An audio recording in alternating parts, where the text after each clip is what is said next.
Greenland's Prime Minister Ek stated that he's open to discussion with US President-elect Donald Trump regarding the future of the mineral-rich Arctic territory, but emphasized that Greenland has no intention of becoming part of the United States. I repeat that he emphasized that Greenland has no intention of becoming part of the United States.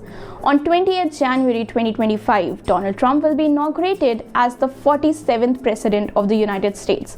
But before he officially takes office, some of his recent remarks have raised eyebrows and sparked global concern about what's to come during his second term. From increasing tariffs to making bold statements about acquiring foreign territories, Trump is once again making waves. One of the most talked about comments recently has been his renewed interest in acquiring Greenland, calling it an absolute necessity for US national security. During a press conference in Florida, Trump refused to rule out military action to secure the mineral-rich Arctic territory. I can't assure you, you're talking about Panama and Greenland. No, I can't assure you on either of those two. But I can say this, we need them for economic security. The Panama Canal was built for our military. I'm not going to commit to that now. It might be that you'll have to do something. Look, the Panama Canal is vital to our country. It's being operated by China. And we gave the Panama Canal to Panama. We didn't give it to China. And they've abused it. They've abused that gift. It should have never been made, by the way. Giving the Panama Canal is why Jimmy Carter lost the election, in my opinion, more so maybe than the hostages. The hostages were a big deal. But if you remember, and nobody wants to talk about the Panama Canal now because, it's inappropriate, I guess, but because it's a bad part of the Carter legacy. But he was a good man. Look, he was a good man. I knew him a little bit, and he was a very fine person, but that was a big mistake. On January 7, Donald Trump Jr. visited Greenland, a territory his father has expressed a strong desire to purchase, despite Greenland's firm stance that it is not for sale. Trump Jr. referred to the trip as a little bit of fun, but the timing of this visit only added fuel to the fire. Could this be the beginning of a more serious push for Greenland? We're a little pressed for time because we only have a couple hours of daylight, so we got to see everything, but we're really excited to be here. One question. Thank you guys so much. Could you tell why you're in Greenland?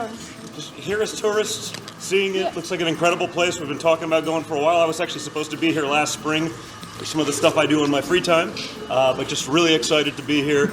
Awesome country. The scenery coming in was just spectacular, so just very excited to be here. Do you have a message from your father? He says hello. Okay, to who? We were talking to him yesterday, so he says hello to everyone in Greenland. No, we're not meeting any politicians here, so that's not on the schedule. We're just here as tourists, looking at it, seeing everything. Could you tell a little about the American interest in Greenland? There's been that's not for me to talk about. That's for others to talk about. But thank you guys. We're just excited to be here. Thank you guys. Greenland, the world's largest island, is an autonomous territory of Denmark with over 56,000 residents. Geopolitically, it occupies a critical position between the US and Europe. Its capital, Nuuk, is actually closer to New York than Denmark's capital, Copenhagen. Greenland has always been viewed as important for US security, especially in terms of countering Russia's influence. Its location in the Greenland-Iceland-United Kingdom gap is considered a strategic maritime region. The US operates a military air base in Greenland known as Bidufik Space Base, which is critical for missile defense. Trump isn't the first US president to consider purchasing Greenland. In fact, as far back as 1867, President Andrew Johnson considered the idea. After World War II, the Truman administration even offered Denmark $100 million for the island, although that deal never materialized. The 1951 defense treaty between the US and Denmark allowed the US to establish a military base in Greenland. Trump's comments about buying Greenland now seem to be part of a broader strategy to ensure that no foreign power, particularly Russia or China, can use the island as a foothold for military aggression against the US. One of the driving factors behind Trump's interest in Greenland could be the vast natural resource it holds. Greenland is rich in oil, gas, and rare earth metals, all of which are essential for the green energy transition and military technology. Currently, China dominates global rare earth production, and it has already threatened to restrict exports of these critical minerals. By securing Greenland, Trump could not only help reduce US reliance on China, but also control access to these vital resources.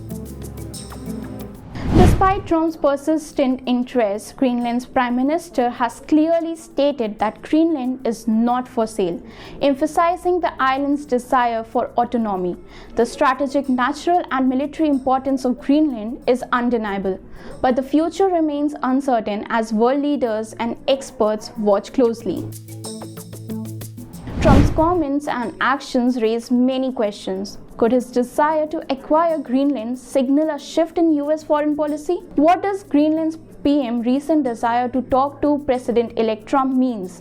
What does it mean for international relations, especially with Denmark, China, and Russia? Let us know your thoughts in the comments, and don't forget to like, share, and subscribe for more updates on the political moves of President-elect Donald Trump. If you like this video, then like, share and subscribe to ET Now.